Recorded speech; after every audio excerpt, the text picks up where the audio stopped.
Estar com a Unimed Campos ainda mais perto. Chegou o Espaço Viver Bem de Goitacazes. Medicina preventiva, saúde e bem-estar em um só lugar. Ambiente completo, equipe pronta para atender com excelência a região. Conheça nosso novo espaço e as vantagens que só os beneficiários da Unimed Campos têm. Com a Unimed Campos, você pode contar. Começa agora o Folha no Ar, primeira edição.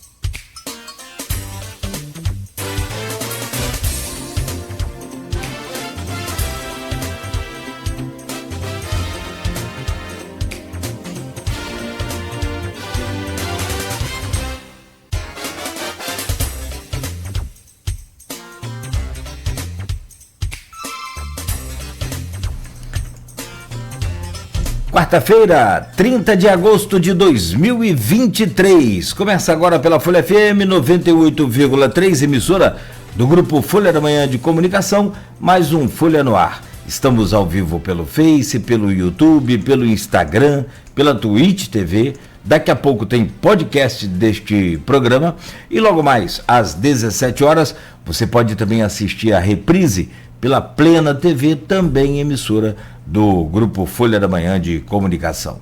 Hoje, quarta-feira, dia 30 de agosto, e a chuva não deve dar trégua para a região. Segundo o Instituto Nacional de Meteorologia, o frio que diminuiu um pouco, né, já começa aí a dar uma trégua, mas as condições chuvosas vão permanecer, pelo menos neste dia de hoje. Olha, nublado com nevoeiro pela manhã e chuva também. À tarde, muitas nuvens com possibilidade de chuva isolada. E à noite, também com trovoadas e chuva isoladas. Portanto, é a previsão para hoje do Instituto Nacional de Meteorologia. A temperatura chega a 26 graus de máxima e mínima de 15 graus. Só rapidamente aqui para amanhã, aí o sol deve aparecer, o tempo deve clarear, a temperatura já volta aí à casa dos 28, 29 graus. Para amanhã, para hoje então, ainda com tempo chuvoso, se não todo o dia, pelo menos na maior parte do dia, segundo o Instituto Nacional de Meteorologia. Agora aqui no centro de Campos faz 20 graus. Bom, e nesta quarta-feira, dia 30 de agosto, com a Luiz Abreu Barbosa na bancada, nós temos o prazer de receber no programa a Lívia Amorim. É estilista, é ativista cultural de Campos, radicada na Espanha, e vem para participar deste programa de hoje.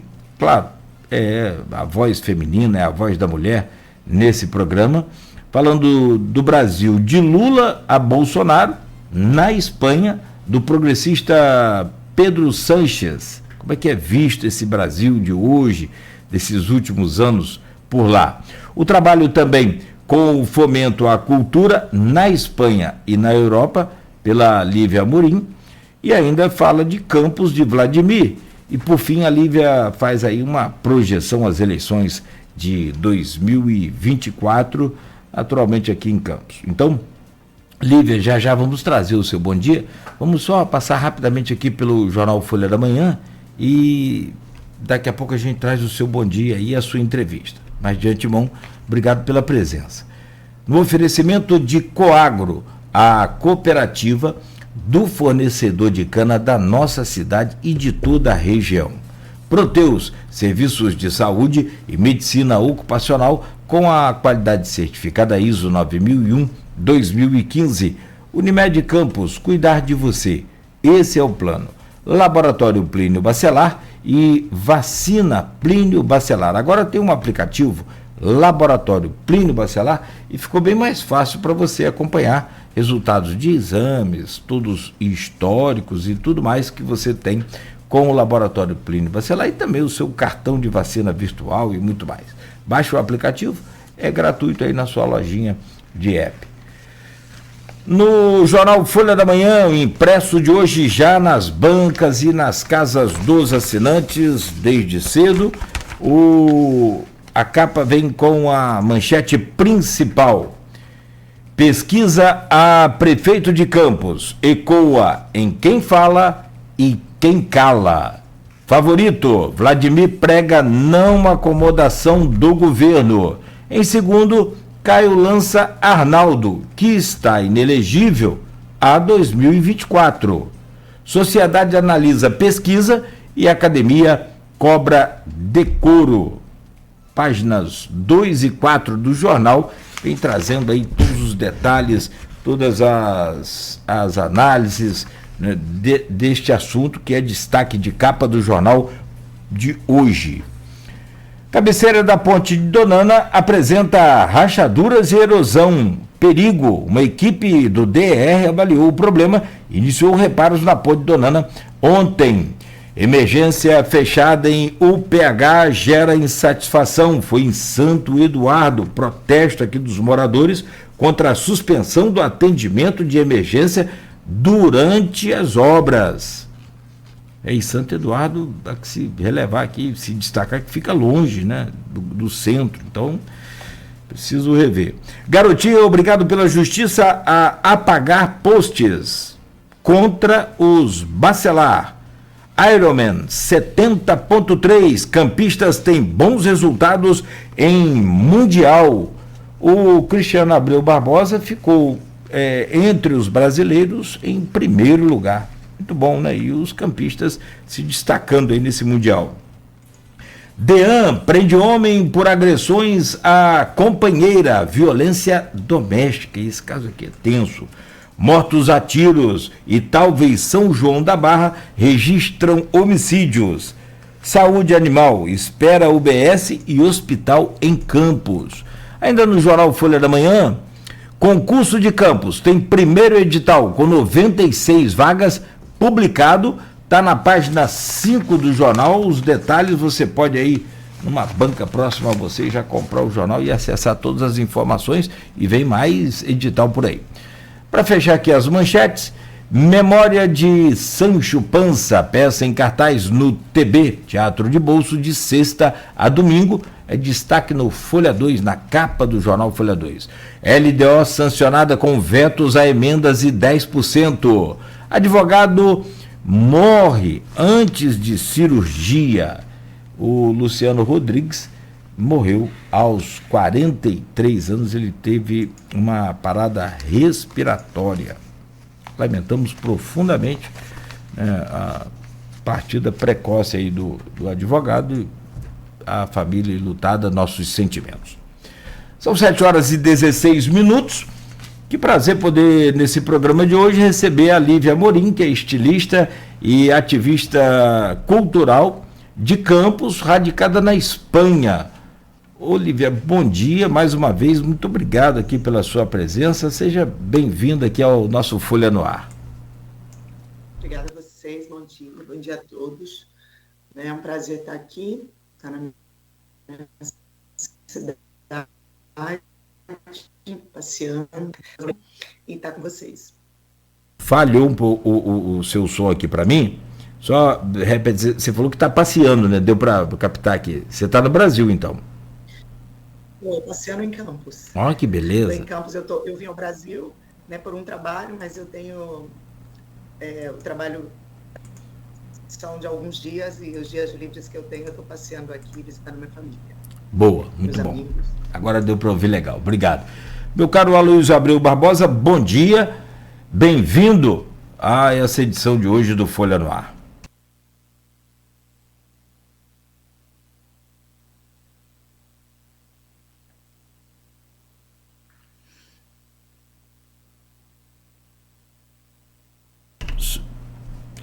Seu microfone, Aloysio. Desculpem, eu estava postando, então eu não queria que o barulho do teclado atrapalhasse vocês falando. Perdoem. Bom dia, Cláudio Nogueira. Bom dia, Beto na técnica. Bom dia, Lívia, obrigado pela presença. Vamos poder conversar um pouco nesses 3 blocos próximos aí sobre Brasil, Espanha, Campos. As ligações do Brasil com a Península Ibérica tem aí meio milênio, né? Então, é uma relação muito antiga. A relação mais antiga, talvez, que a gente tenha, afora os povos originários. Então, é muita história para contar, mas basicamente da atualidade. Como é que está essa relação na política e na cultura? Obrigado pela presença. Boa. Bom, Obrigada a vocês pelo convite.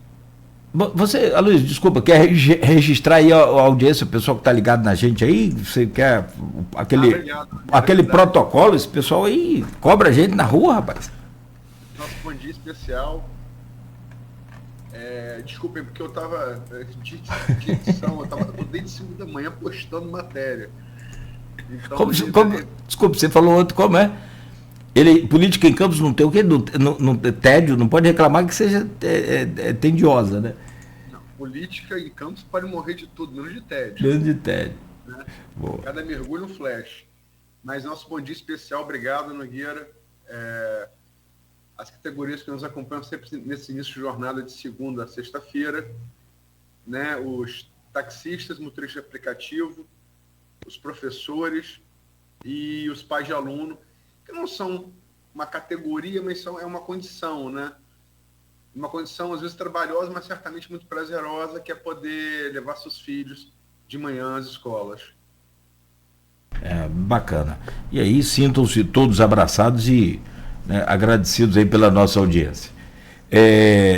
Olívia, a gente vai abrir esse programa com o grupo de WhatsApp do programa e do blog Opiniões, que é do Aloysio, e a pergunta vem da Silvana Venâncio, que é jornalista, mora em Bom Jesus, do Itabapuana. E ela pergunta a você, Lívia, mesmo a Espanha, com o primeiro-ministro sendo progressista, vemos muitos casos de preconceito, racismo, xenofobia na Espanha, que são mais atitudes de pessoas da extrema-direita. Como você observa e se tem algo para tentar minimizar esses casos? A Espanha é extremamente racista. Extremamente, um país extremamente racista. A gente viu o caso do Vinícius, né? Que foi, inclusive, na cidade onde eu moro, em Valência, né? Um caso de clássico, né? Racismo, xenofobia. E existe uma coisa na Espanha, né, com os latinos, que eu, durante muito tempo, eu tentei compreender por que essas pessoas tinham tanto racismo. Porque, assim, a gente está muito acostumado no Brasil com racismo, né, de cor, né? A gente não está acostumado com racismo porque a gente não discrimina muito migrante, né? A gente discriminou mais ou menos, né? A gente discrimina por classe e por cor, né? E lá eles discriminam o imigrante. O imigrante, quando migra, que chega lá, eles veem o imigrante como uma ameaça, que é essa loucura que eles têm, né? E aí eles começam a discriminar. Se esse imigrante é latino, eu acho, aí eu vou dizer que eu acho, como eu sinto, que eles não têm como justificar as atrocidades que eles fizeram na América Latina, sabe?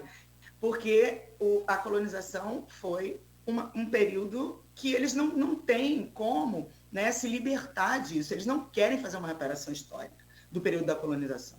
Eles não acham que a colonização tem a ver com a contemporaneidade, que tem a ver com eles.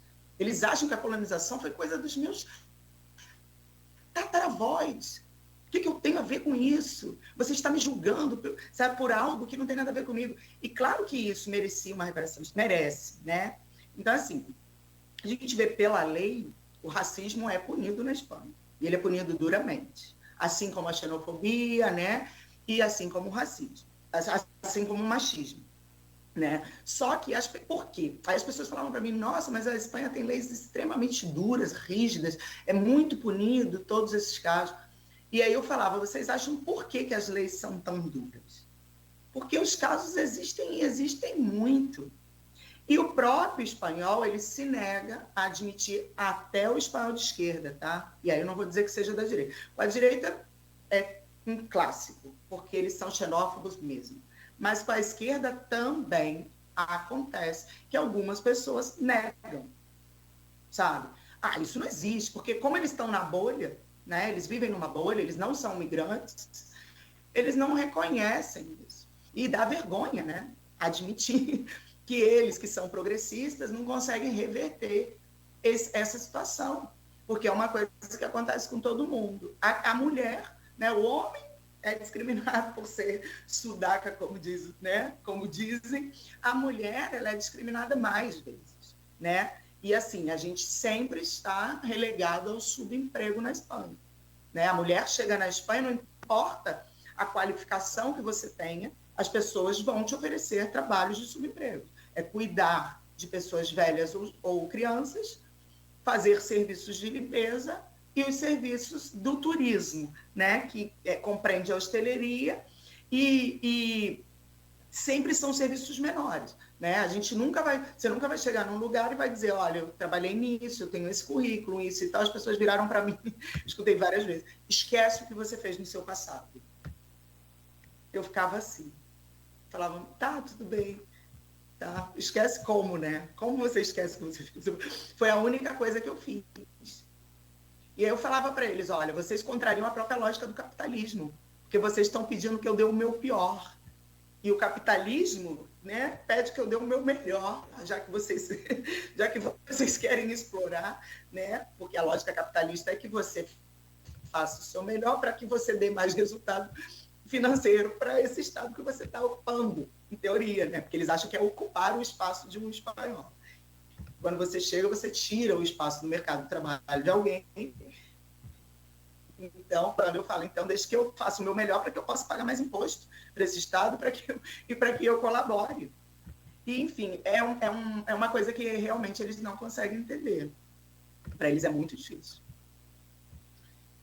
Lívia, esse primeiro bloco, vou voltar à pauta inicial para depois saber da sua experiência pessoal. Primeiro, a impressão política, porque tem um poeta, o considerado poeta nacional escocês, Robert Burns, que tem um verso assim, se víssemos como nos veem, né? A gente raramente se vê como nos veem, a gente se vê bem melhor, né? Nós tendemos a ser muito mais generosos conosco do que os olhos outros. Como o Brasil, nessa transição quase bipolar, ou talvez bipolar politicamente, de Bolsonaro a Lula, é vista na Espanha e na Europa? Bem, eu acho que o espanhol médio, tá? E aí assim, grande parte da população,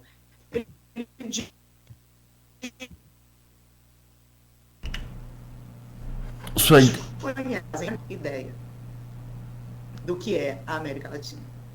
Eles sabem que os territórios da América Latina... Desculpa, falhou o início da sua fala. Pode voltar, por favor? Posso, sim. O espanhol médio, ele desconhece o Brasil. Ele desconhece a América Latina. Ele sabe que a América Latina fala castelhano, foi colonizada por eles. Mas conhecer profundamente cada país, eles desconhecem. O Brasil, para eles, é algo que não pertence a eles, então eles desconhecem muito mais, né? Eles não entram no Brasil. Mas quando eles fazem uma análise dos dados econômicos, veem que o Brasil é uma potência, veem que o Brasil é um país de dimensões continentais, veem que o Brasil é um país que tem, né, uma importância muito grande para o mundo, eles acabam tendo esse respeito, vou usar essa palavra, né, pelo Brasil. O Brasil é um gigante, o Brasil é uma potência e o Brasil tem uma economia, mas um PIB, né, assim, não vou dizer que é uma economia que por vezes supera o da Espanha. Então, assim, eles respeitam, eles reconhecem isso. O que a gente pensa, enquanto brasileiro, é que eles têm a necessidade, como sabem que é um país latino-americano, de diminuir o brasileiro por uma questão histórica mesmo. Aí já entra a questão da xenofobia, né, do racismo, dessa questão do colonizador. Eles se julgam superiores, mas é uma questão, eu acho, muito mais ligada à lógica da colonização do que o respeito ao país propriamente dito, sabe? Porque o Brasil se impõe. O Brasil se impõe na Espanha, o Brasil se impõe à Europa. E o Brasil Quando a gente viu a transição de governo, a Espanha estava com um governo muito progressista. Então, né, a Espanha estava com um governo já, quando o Brasil se volta para um governo de direita, a Espanha estava no seu momento onde a esquerda estava triunfando. E agora a gente vê que acontece o contrário.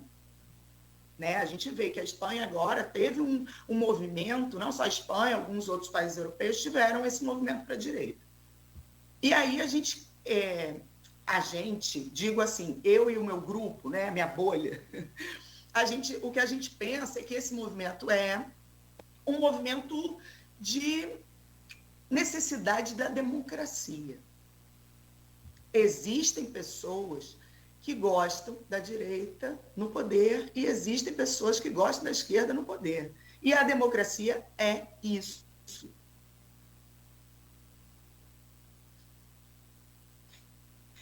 E ficou quase o mesmo. Tá falhando um pouco o seu... Tá falhando, Eva. Tá falhando.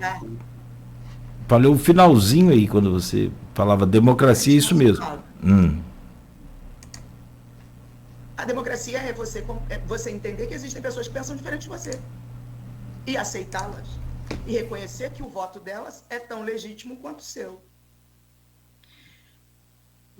Aí... Desculpa. Perdão. E aí... Pode ir. Não, pode ir, por favor, desculpa. E aí o que acontece? Hoje a gente vê essa inversão, o Brasil retoma, né? A esquerda retoma o poder no Brasil, a direita está quase assumindo, né? Não assume o poder total, porque lá, como é parlamento, é 50-50. A Espanha parece muito com o Brasil nessa dinâmica, 48, sabe, 52, é sempre 49, 51. A gente viu as eleições agora, não conseguem chegar a uma resolução. Por quê? É questão de 2 deputados, é questão de muito pouco, sabe? Para que se configure um governo de esquerda isolada ou de direita isolada. Então, eu acho que no mundo inteiro, essa lógica de esquerda isolada e de direita isolada não vai acontecer mais. Pelo menos nesses tempos que a gente vive, sabe? É polarizado. E aí a gente tem que entender o que faz com que essas pessoas, né, militem nos seus campos. Porque é isso, né? O campo da esquerda prega uma série de coisas, o da direita prega uma série de coisas. E a Espanha, ela milita muito no campo da esquerda, porque ela ficou numa ditadura franquista muitos anos, né? Foram 30 anos, se não me engano, de ditadura franquista. E isso está presente na memória dos espanhóis. Por quê? Porque eles passam todo o tempo estudando a história do país deles. A Espanha é muito Espanha. A Espanha se volta para dentro da Espanha o tempo inteiro. Ela faz muito pouco estudo fora dela mesma. O que é uma coisa que, nesse ponto, é interessante. Para outras, eu acho até ruim. Mas, para isso, é muito interessante. Para a gente não esquecer o que foi, né, um governo extremamente autoritário. Então, quando vem o Pedro... E o Pedro é um progressista, o Pedro é uma pessoa extremamente preparada, porque ele é um cara... Eu acho o Pedro uma figura muito, muito, muito potente. Ele fez vários movimentos de câmbio na Espanha. E quando vem o Pedro, a gente vê que a Espanha estava passando por uma instabilidade assim, enorme. Né? Já tinham entrado sucessivos governos, já não tinha composição. O ex estava saindo, que era o Mariano Rajoy, saindo... Então, assim, quando vem o Pedro destabiliza. O Pedro pega o pior momento da Espanha, que foi a pandemia. E ele era um cara que podia ter feito muita coisa legal. E ele não faz. E aí o Brasil, Bolsonaro passa pela mesma situação, né? Bolsonaro entra revertendo uma política.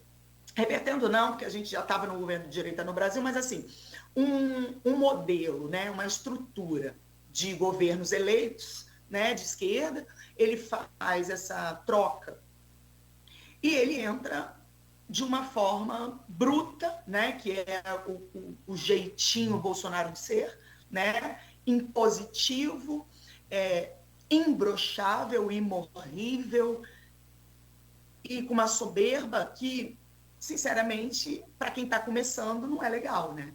Que a gente pensa assim, nossa, esse cara acabou de chegar e ele chega plantando cara a tudo que o Brasil...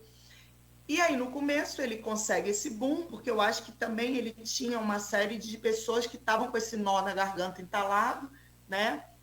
Pessoas que também se achavam imorrível, né? Invencíveis, e que nunca tinham alcançado poder, porque eles são imorríveis e invencíveis, mas eles não eram poderosos. E eles acumulam esses superpoderes e vão para o governo. Bolsonaro monta um espetáculo, assim que ele é visto na Europa, tá? Como um personagem, pelo menos na Espanha. Bolsonaro é um personagem, assim como outras figuras da extrema-direita no mundo, né? Um Trump, agora o caso que a gente vê da Argentina.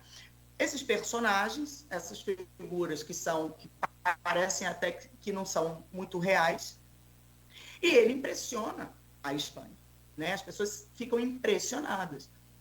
A força do discurso dele no teor racista, machista, homofóbico, agressivo, violento, ela encontra muito eco na Espanha, mas até o próprio direita da Espanha, ele não é tão vilão como o personagem Bolsonaro que a gente tinha. Porque Bolsonaro parece um vilão de caixinha, né?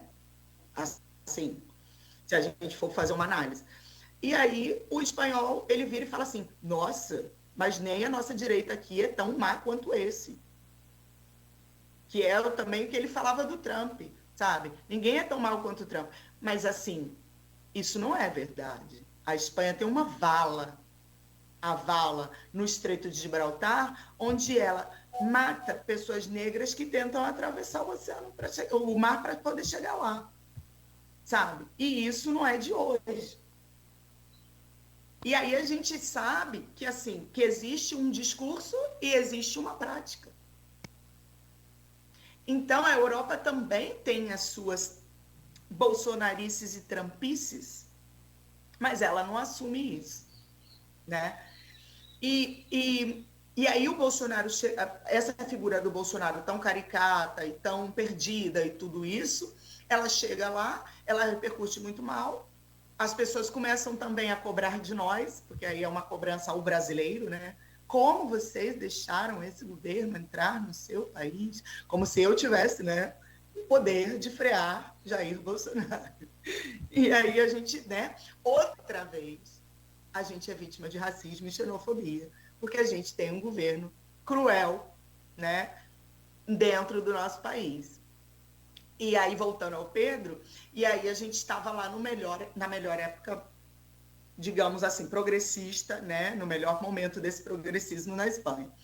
E foi interessante, por quê? Porque esse movimento progressista talvez tenha dado uma base de apoio para essa inversão de governo que aconteceu aqui no país, no Brasil, né? Eu falo isso por quê? Que eu acho que hoje não existe uma direita brasileira, nem uma esquerda brasileira, né? Existe, mas existe um modelo mundial, global, de esquerdas e de direitas.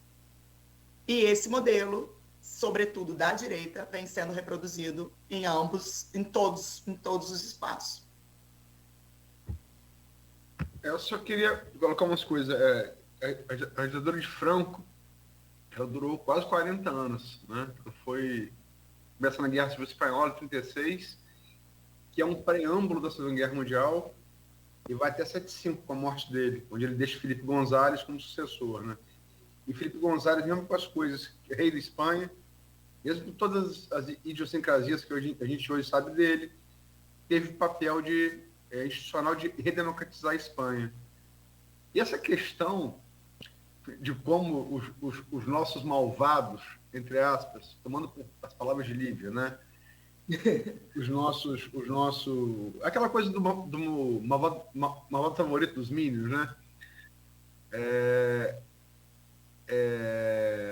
Pro-europeu são engraçado, mas o nazifascismo ele nasce na Europa, né? Sim. E você vê hoje os discursos, sobretudo de Mussolini, aquilo é muito caricato, né? Ele fala alguma coisa e para assim, faz um biquinho para a multidão e é ovacionado. O que eu quero dizer é que o ridículo aparente ele mobiliza massas há muito tempo, né? Sim. E começa fazendo isso na Europa. Agora, o Gibraltar também, a gente tem que lembrar que é uma possessão britânica, né? É território espanhol, mas que controla o Estreito de Gibraltar é a Grã-Bretanha. Mas o entorno, por óbvio, é espanhol. Mas tem a mesma atitude. Eles realmente não permitem que entrem imigrantes. Agora, Lívia, você mora na Catalunha. Para quem não conhece a Espanha é dividida em províncias, né? E a Catalunha é como se fosse o estado de São Paulo do Brasil. Está para a Espanha como São Paulo está para o Brasil, como o estado da Califórnia está para os Estados Unidos. É o estado mais rico. Eu conheço um pouco a Espanha e presenciei casos, por exemplo, em Barcelona, que é a capital da Catalunha, inclusive comigo envolvido, eu não vou citar aqui porque é o caso pessoal, de racismo escancarado, né? Escancarado. O que Vini Júnior se revoltou, eu, de certa forma, me revoltei também lá, e é complicadíssimo, né? O espanhol realmente é muito... Não digo todo, mas o que é racista é muito racista. Ele não é veladamente racista, não. E como você falou, né? Eles nos chamam, a nós, latino-americanos, de sudaca, que é um pejorativo... Maradona deixou de jogar no Barcelona antes de ir para o Napoli, porque não aguentava mais esse tipo de comportamento com os sul-americanos, né? Como é que é viver isso no dia a dia? Bem, vou te corrigir aqui. Eu não moro na Catalunha. A região que eu estou é vizinha à Catalunha. E a gente tem língua, né? Porque a questão territorial na Espanha ela está dividida, muito limitada pela questão da língua. O território onde eu estou, é a cidade de Valência, ela também usa a língua catalã. O território tem língua própria e é o catalão valenciano. É uma derivação, mas é a mesma língua, é muito parecida, a gente se comunica muito bem. E essa questão do separatismo, ela está ligada a uma série de questões, né? A questão de ser um território mais rico, pode ser, mas tem muito mais coisa por trás, sabe? Tem a questão que a Catalunha é um espaço bastante progressista e que difere muito da Espanha culturalmente, seja na questão da língua, seja na questão dos costumes. É cultural, é diferente. Como o País Basco também, sabe? Difere muito. Como no Brasil, a gente também tem diferenças territoriais, né? Sendo que o Brasil não tem esse ímpeto separatista, porque a nossa história é remota, eu acho, sabe? A gente não tem essa disputa de território. Lá, a disputa territorial é uma disputa muito antiga, né? Uma disputa de reinos, é uma disputa que vem de muito tempo. E isso pesa muito, né? A parte da Catalunha, a Catalunha hoje, inclusive, né? A questão do separatismo é quem está definindo a eleição do primeiro-ministro da Espanha. Porque quem está com voto de disputa, quem está com isso é o Junts.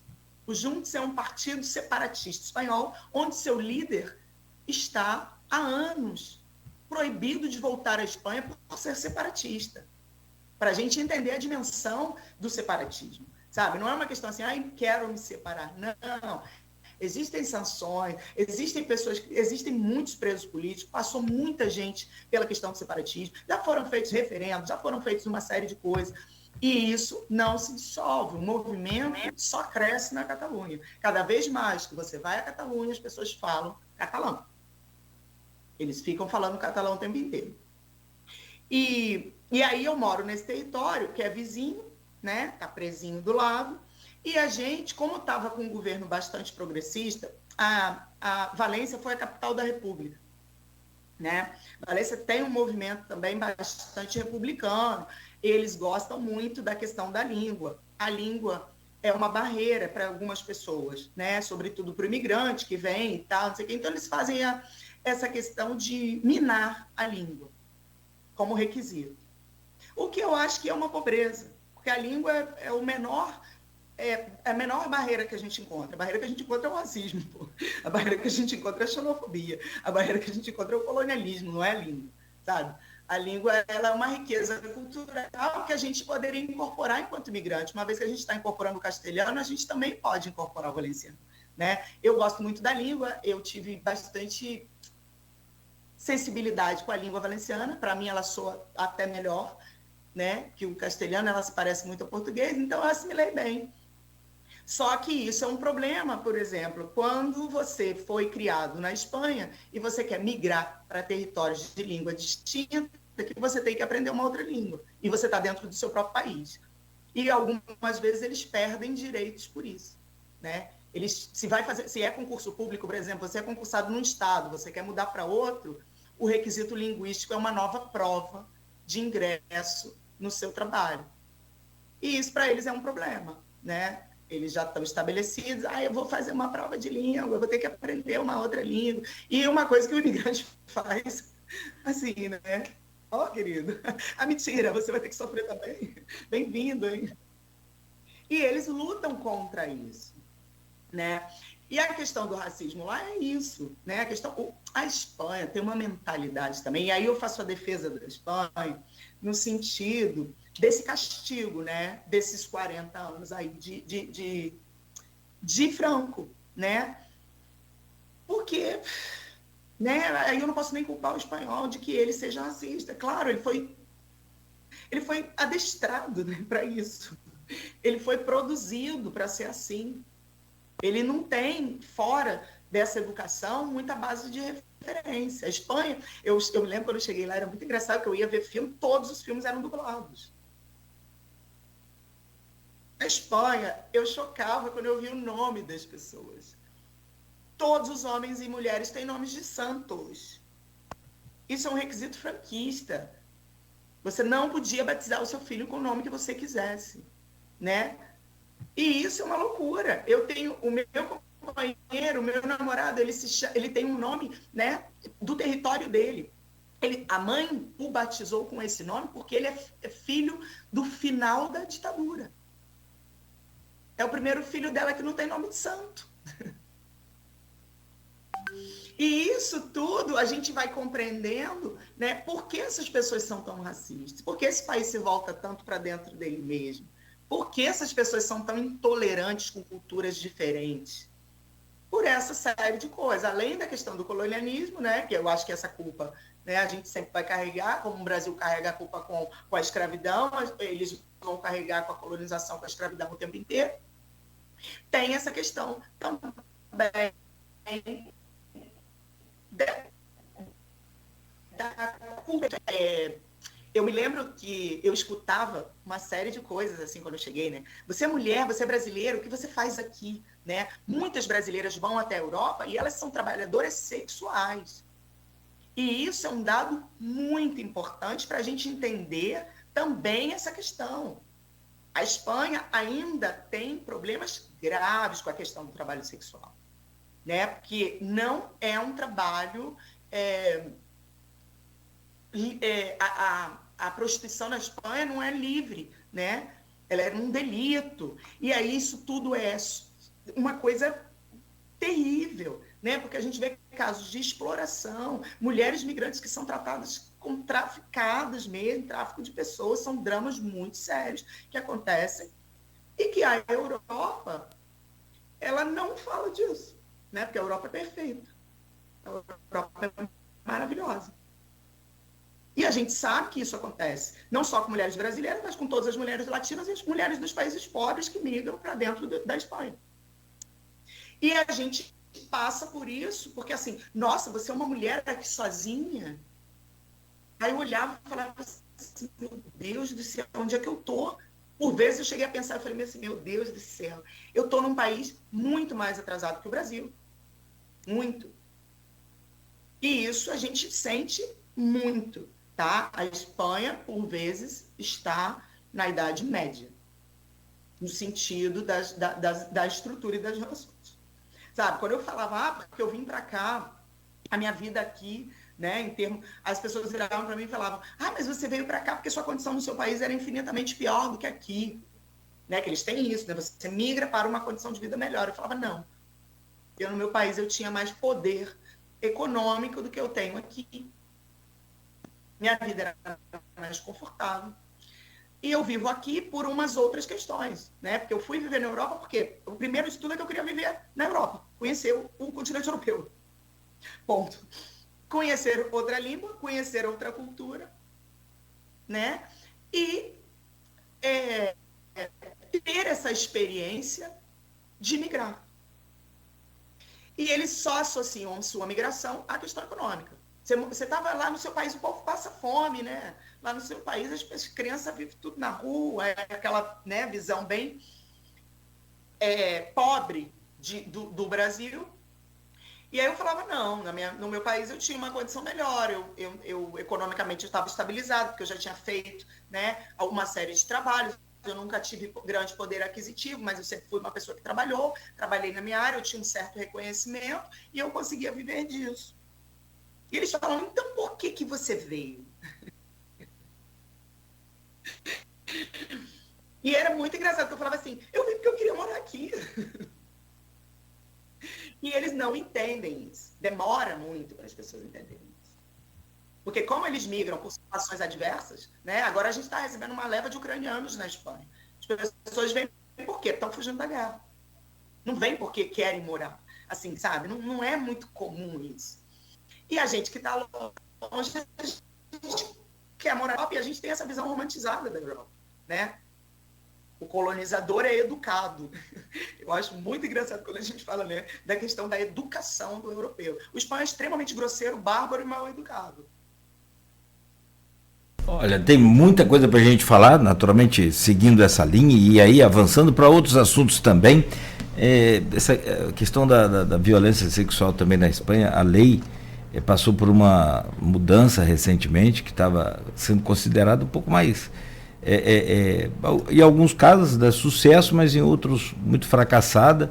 O próprio Daniel Alves, né, o jogador brasileiro também hoje já foi enquadrado nessa nova mudança da lei de violência contra a mulher, contra, né, a violência sexual, enfim.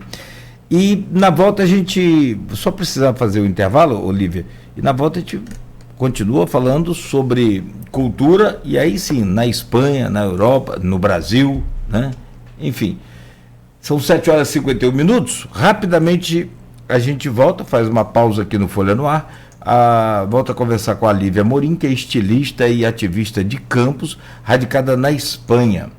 No oferecimento de Coagro, Proteus, Unimed Campos, Laboratório Plínio Bacelar e também de vacina Plínio Bacelar.